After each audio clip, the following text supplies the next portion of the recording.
Hello, my wonderful viewers, and welcome to another episode of Betty Adams Overanalyzes. Today we are looking at Season 2, Episode 10 of Glitch Text, the season finale, BITT Prime.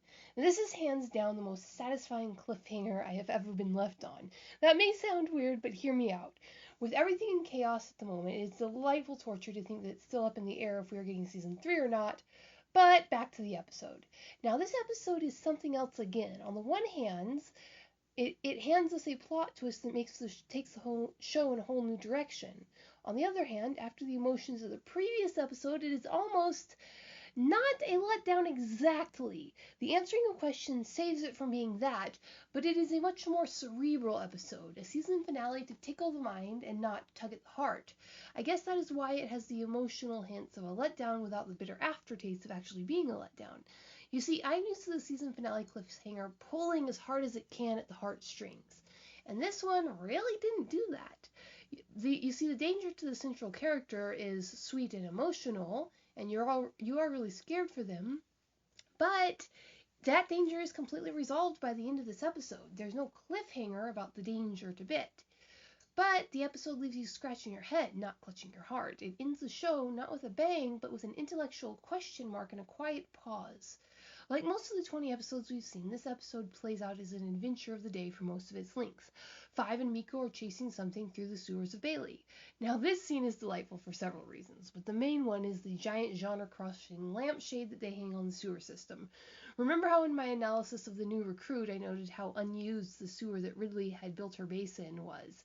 It was as clean and sewage-free as most animated sewer dens are. Well, this episode makes a point of that, with Me-K.O and Five grimly trudging through the unfortunate reality of a sewer and complaining the entire time about the smell. Their actions have consequences, and when they shake themselves off at the end of the day, the sewage slime doesn't just disappear from the screen. Also, we now have a canon explanation of the industrial laundry hampers in the Hinobi store's basement. There is no way it would be sanitary to take those uniforms back home to wash after this mission. This episode has an A plot and a B plot. The A plot being that Me-K.O and Five are trying to do some technical repairs that they are wildly unprepared and underqualified to do. Their intentions are pure as the driven snow, of course, but when they break protocol in order to do too good, there is a resulting cascade effect that first traps Burgley in the Gauntlet Reader, robs Phil of his s'mores crepe, and nearly destroys the Glitch Text headquarters. Crepe?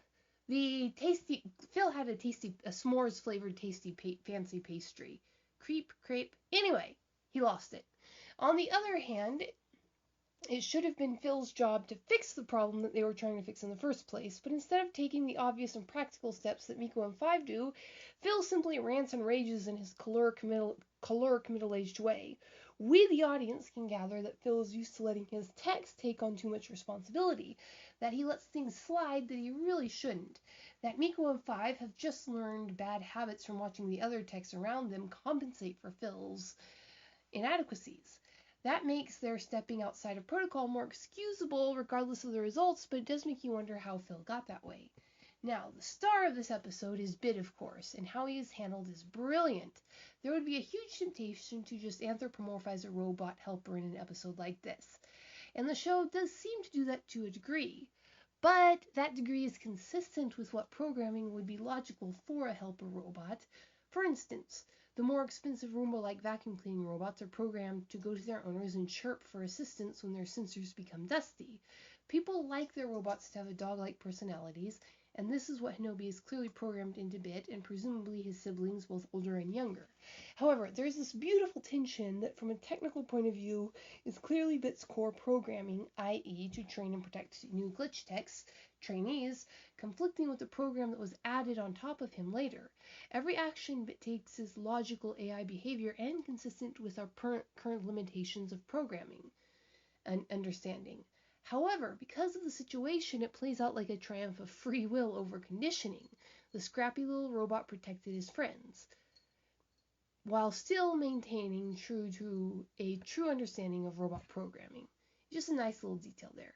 Now, there is still one thing that puzzles me about the naming structure of this episode, on more of a meta level. BITT Prime strongly implies that the form we see after the oops-assisted hard reset Five and Me-K.O gave BITT suggests that the first or prime BITT model was a combat robot and not a private industry retail model like the cheerful BITT we know and love.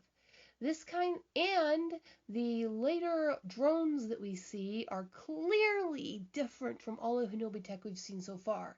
These are security drones. They are dangerous. They are meant to look dangerous and threatening. These are, quite frankly, military-looking drones, like nothing we've ever seen from Hinobi. And there's the suggestion that they are old, at least as old as BITT, if not older. This kind of circles back to the odd connection between Hinobi and the government indicated by the Bollypus line. Was Hinobi's initial work in combat robotics? That's an interesting thought. But that aside, the plot twist at the end actually doesn't twist the plot that hard. It just confirms what we had only speculated before. Hinobi does frequently reset their own employees. The employees in question do not know about this. Some of the employees have set up backups to remind themselves of what they lost through the Hinobi resets. Phil has one of these backups, and it probably explains his obesity given the codes that he put to unlock it. On another note, this episode might have shot down the Me-K.O or 5 as a Plixel person theory. Might, I stress, might. You see, a Hinobi EMP grenade goes off and de-reses all of their equipment from the gauntlets on their wrists to the van parked yards away. Me-K.O and 5 are left untouched by this pulse, completely unfazed. This strongly points to them being flesh and blood.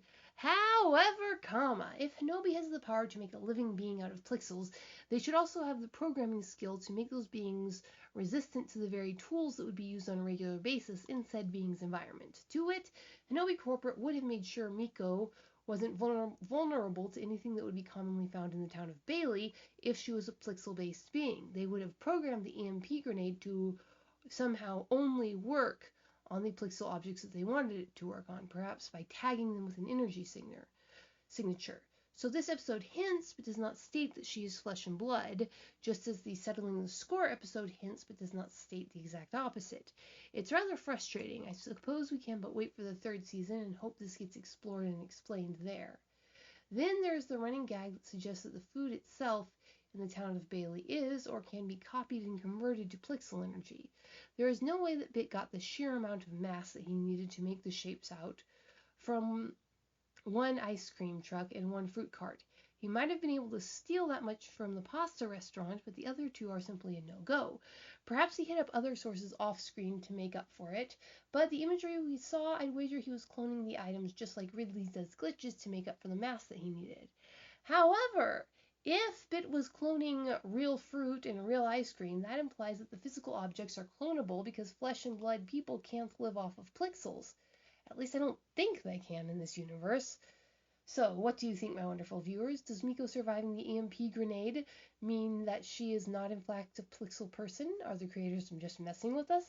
Leave a like below and a comment telling me where you think the extra fruit came from. Check out the Amazon link below to get a copy of my book Dying Embers, or check out my Subscribestar and Patreon accounts if you want the transcripts to these analyses.